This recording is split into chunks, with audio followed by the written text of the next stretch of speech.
नमस्कार दोस्तों, स्वागत है आप सभी का एक बार फिर से पोस्टल स्टडी की एक और क्लास में। आज हम पीओ गाइड पार्ट 2 में पढ़ेंगे स्मॉल पैकेट्स के बारे में और भी है आगे। शुरुआत हम स्मॉल पैकेट से करेंगे। तो सबसे पहले देखेंगे हम डिस्क्रिप्शन, स्मॉल पैकेट में क्या क्या हो सकता है, क्या होता है। For transmission of small quantity of goods by letter post, ठीक है। स्मॉल पैकेट का यूज़ किया जाता है छोटी मात्रा में सामान का या फिर माल का प्रसारण करने के लिए। क्या क्या भेज सकते हैं स्मॉल पैकेट में? Gift, item of saleable value, बिक्री योग्य मूल्य की वस्तुएं भी भेज सकते हैं, और सैंपल्स भेज सकते हैं आप अपने प्रोडक्ट्स के, ठीक है। स्मॉल पैकेट्स में शुड नॉट कंटेन, क्या नहीं होना चाहिए स्मॉल पैकेट में? इंस्क्रिप्शन पर्सनल, ठीक है, किसी भी पर्सनल के इंस्क्रिप्शन नहीं होने चाहिए।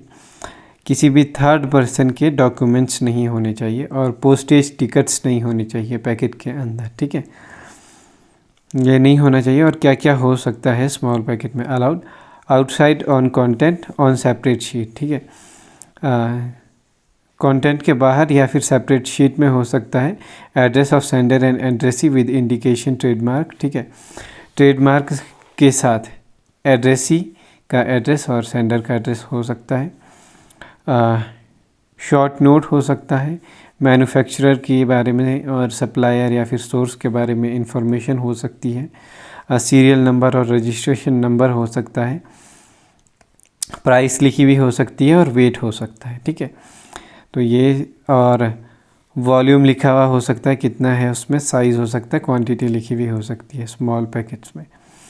आगे है document not in nature of current and personal correspondence but exchange between sender and addressee can be sent in small packet. ऐसे दस्तावेज जो वर्तमान और व्यक्तिगत जो पत्राचार है उसकी प्रकृति में नहीं आते, लेकिन है ना, उन्हें भी प्रेषक और प्राप्तकर्ता के बीच आदान प्रदान किया जा सकता है और स्मॉल पैकेट के रूप में भेजा जा सकता है। आगे है लीगल डॉक्यूमेंट्स, इंश्योरेंस और कमर्शियल डॉक्यूमेंट्स। ये इनके कुछ उदाहरण हैं, कौन कौन से डॉक्यूमेंट्स प्रेषक और प्राप्तकर्ता के बीच में भेजे जा सकते हैं। लीगल, इंश्योरेंस और कमर्शियल। आगे है document permissible as printed paper में also include in small packets, ठीक है। ऐसे डॉक्यूमेंट्स जिनको परमिशन मिली है प्रिंटेड पेपर के रूप में भेजे जाने की, उनको भी आप भेज सकते हैं स्मॉल पैकेट के रूप में। यानी कि ग्रामोफोन रिकॉर्ड्स, एवी रिकॉर्ड्स जो होते हैं, टेप रिकॉर्ड्स, एवी रिकॉर्ड, वायर्स एवी, ठीक है, उन्हें भी आप भेज सकते हैं, ऑडियो वीडियो। आगे है ऑटोमेटिक डेटा प्रोसेसिंग कार्ड भी भेज सकते हैं, मैग्नेटिक कार्ड भी, एसक्यूएल भी। जिनके लिए प्रिंटेड पेपर के रूप में उन्हें मान्यता मिली है, उनको भी स्मॉल पैकेट के रूप में आप भेज सकते हैं, ठीक है। Sent in small packet, no personal communication. Small packet के रूप में इन्हें भेजा जा सकता है, पर पर्सनल कम्युनिकेशन नहीं होना चाहिए उसमें, ठीक है। आगे है डायमेंशन। डायमेंशन कैसा होगा स्मॉल पैकेट का? बिकॉज ये भी लेटर पोस्ट की ही एक आइटम है, तो लेटर के समान ही होगा जैसा लेटर का होता है, ठीक है। मैक्सिमम वेट जो स्मॉल पैकेट का है वो 2 kg तक रहेगा, और पर इन सम कंट्रीज़ इट इज़ 500 ग्राम, ठीक है। आगे चलते makeup and packing. Makeup and packing क्या रहेगी स्मॉल पैकेट की? जनरल रूल्स, जो भी मेकअप और पैकिंग के जनरल रूल्स हमने पढ़े थे पहली क्लास में, वो सभी मान्य होंगे इसमें। और क्विक एंड इजी एग्जामिनेशन होना चाहिए, ठीक है। आपकी पैकिंग ऐसी होनी चाहिए जिससे अगर एग्जामिनेशन करना पड़े तो वो जल्दी हो जाए और आसानी से हो जाए। आगे इंडिकेशन होना चाहिए, पैफिट्स, पैक्यूट्स, ठीक है, और स्मॉल पैकेट, ठीक है। तो पेफिट पैकेट लिखा होना चाहिए, या फिर छोटे पैकेट, स्मॉल पैकेट लिखा होना चाहिए इंडिकेशन का। तो ये वाला जो आपके पास यहाँ वर्ड आया है पेफिट पैकेट्स, तो ये स्मॉल पैकेट के लिए यूज़ होता है फॉरेन पोस्ट में। ये आपको याद रखने हैं। हो सके तो आप अपनी जो नोट्स बनाए उनमें अलग से वर्ड्स लिख ले और किस किस के लिए वो यूज़ होते हैं, ऐसे करके आप बना सकते हैं, ताकि आपको ये याद करने में आसानी रहे, क्योंकि एग्ज़ाम में पूछा जाता है। Sender name and addressee on outside, ठीक है। और बाहर पैकिंग में बाहर आपका सेंडर और एड्रेसी का, सेंडर का नाम और एड्रेस लिखा होना चाहिए, ठीक है। और कस्टम डिक्लेरेशन मस्ट है, क्योंकि हम विदेशी पोस्ट की बात कर रहे हैं, तो कस्टम डिक्लेरेशन होना बहुत ज़्यादा ज़रूरी है। आगे है डिलीवरी।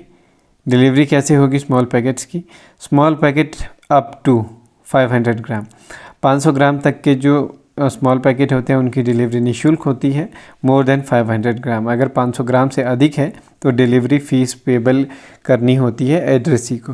प्राप्तकर्ता द्वारा डिलीवरी शुल्क जो है वो दिया जाता है, और डिलीवरी शुल्क वेरी करता है अलग अलग कंट्री वाइज, क्या वहाँ पे रेट है ना।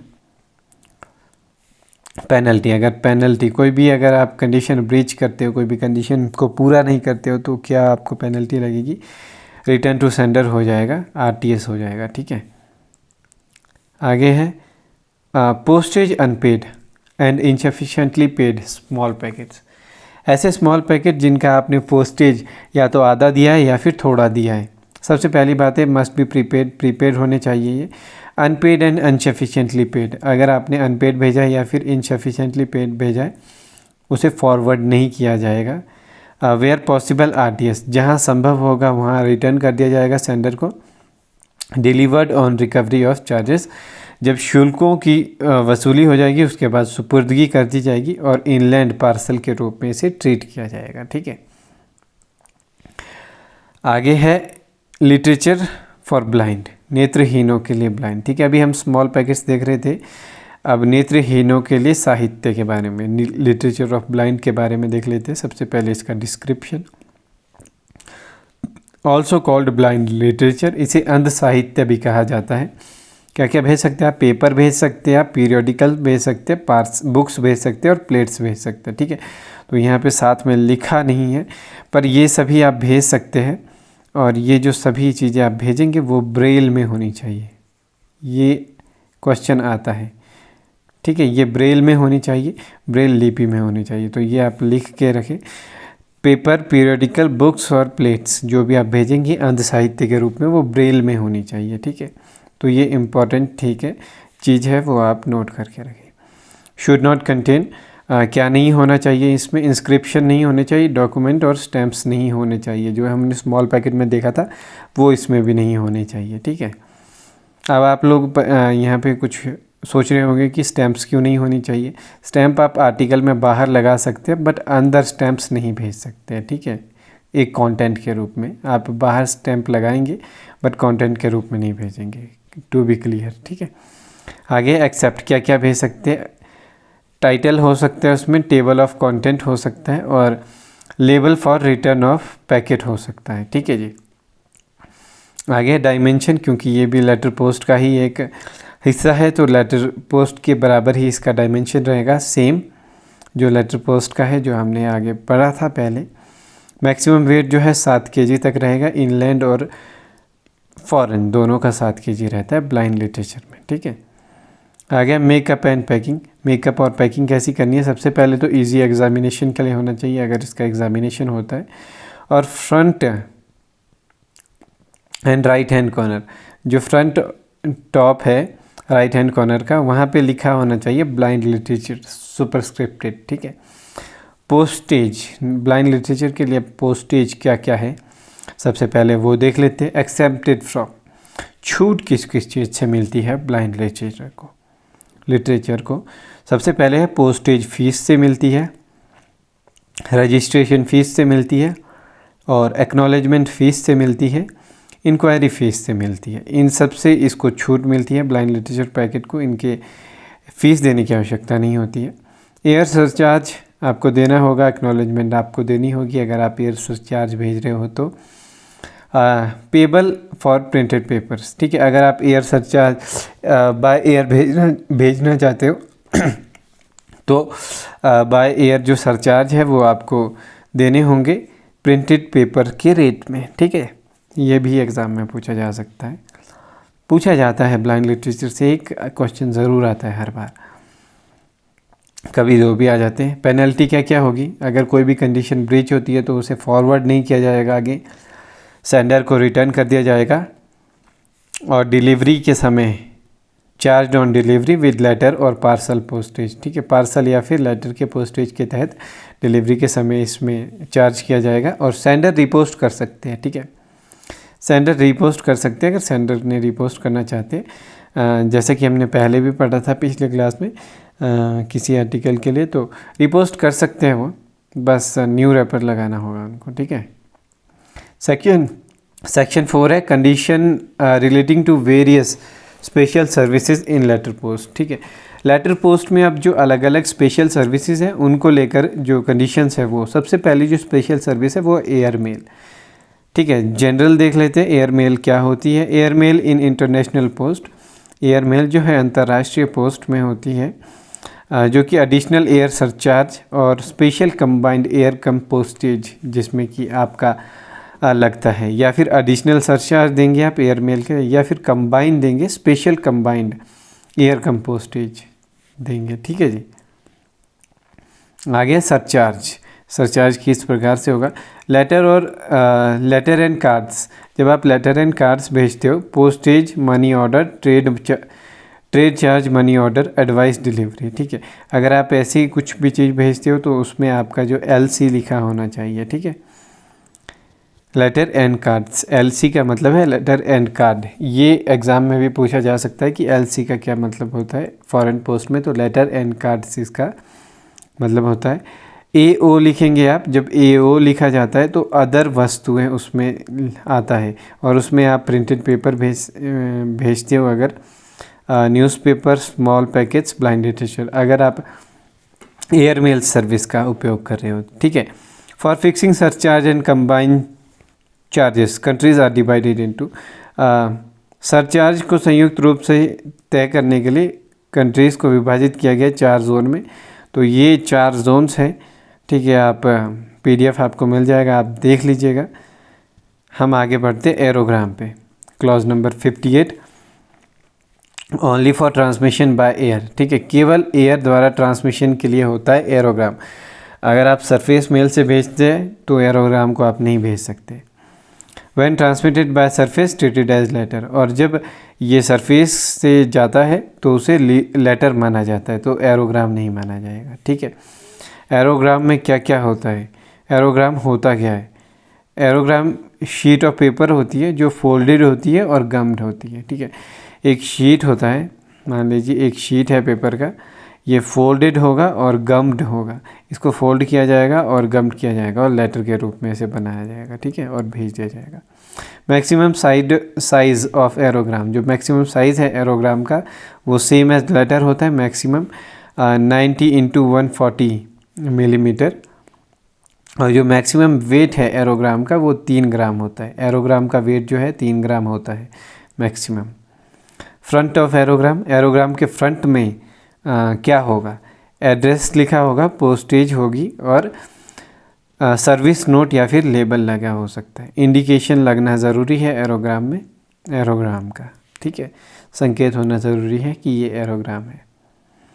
आगे है no enclosure attachment except acknowledgement, और एरोग्राम के साथ कोई भी आप संलग्न नहीं लगा सकते, कोई भी अटैचमेंट नहीं लगा सकते एरोग्राम के साथ एक्नॉलेजमेंट के अलावा, ठीक है।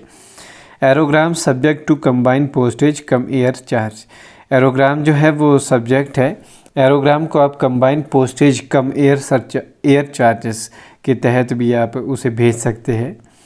पेनल्टी क्या लगेगी अगर एरोग्राम पे कोई भी आप पेनल्टी को ब्रीच करते हो, कोई भी कंडीशन को तोड़ते हो, तो उसे ट्रीटेड के रूप में माना जाएगा, ट्रीटेड एज लेटर माना जाएगा। आगे है makeup packing of air mail. अब एयर मेल की पैकिंग कैसे होगी, मेकअप कैसे होगा, सेम एज सरफेस मेल, जिस प्रकार से सरफेस मेल का होता है सेम वैसे ही होगा। प्लस पा एवियन लिखा होना चाहिए left hand corner of front special blue label पे, ठीक है। सबसे पहले तो अगर आप एयर मेल भेज रहे हैं तो स्पेशल ब्लू लेबल लगा होना चाहिए, और उसमें लिखा क्या होना चाहिए, पा एवियन लिखा होना चाहिए लेफ्ट हैंड कॉर्नर पे फ्रंट में, ठीक है। इम्प्रेशन लगी होनी चाहिए स्टैम्प की, हैंड राइटिंग टाइप्ड, हाथ से लिखा हुआ, टाइप किया हुआ या फिर ट्रांसलेट किया हुआ, ठीक है, होना चाहिए अगर ज़रूरत पड़े तो, ठीक है। आप स्टैम्प इम्प्रेशन हैंड राइटिंग या फिर टाइप्ड भी हो सकता है और ट्रांसलेटेड भी हो सकता है अगर ज़रूरत पड़े तो, ठीक है। तो जैसे कि ये पा एवियन है, एक वर्ड यहाँ पे आया जिसका कहते हैं आप एयर मेल के लिए यूज़ होता है, ठीक है, पा एवियन। तो ये जो वर्ड्स है ये पूछे जाते हैं पीए के एग्ज़ाम में। तो आप एक अपने नोटबुक में एक पेज में एक साइड आप इधर वर्ड्स लिखिए और इधर लिखिए किस चीज़ के लिए उन्हें यूज़ करते हैं, और आप ताकि याद कर पाए। आगे है in case of standardise envelope. अगर स्टैंडर्डाइज जो एनवलप है वो भेजे जाते हैं तो स्टैम्प इम्प्रेशन, स्पेशल लेबल और इंडिकेशन फ्रंट में होने चाहिए, टॉप लेफ्ट हैंड कॉर्नर में, सेंडर के नाम के नीचे। ठीक है जी, आगे चलेंगे क्लॉज नंबर 60 पे। Unpaid and insufficiently paid airmail, अवैतनिक और अपर्याप्त रूप से भुगतान किया गया airmail, if bearing name and sender address of sender. अगर उसमें नाम है सेंडर का और एड्रेस है सेंडर का तो सेंडर को रिटर्न कर दिया जाएगा। मेकअप डेफिशिएंसी, डेफिशिएंसी है जो उसको बनाया जाएगा, उसको पूरा किया जाएगा सेंडर के द्वारा, उसके बाद ही वो रिपोस्ट कर सकते हैं अगर रिपोस्ट करना चाहते हैं। Forwarded by air if reposted with requisite stamps. ठीक है, और फॉरवर्ड कर सकते हैं बाय एयर अगर जो रिपोस्ट कर रहे हैं तो वो ऐसी स्टैम्प्स के साथ कर रहे हैं जो वो एयर मेल चार्जेस को पूरा कर देती है। इन सर्टेन पोस्ट ऑफिस, कुछ डाकघरों में article are delivered to destination by paying deficiency by department. कुछ डाकघरों में जो है आर्टिकल को डिलीवर कर दिया जाता है उसकी डेस्टिनेशन में, जिसकी डेफिशिएंसी डिपार्टमेंट के द्वारा पे की जाती है।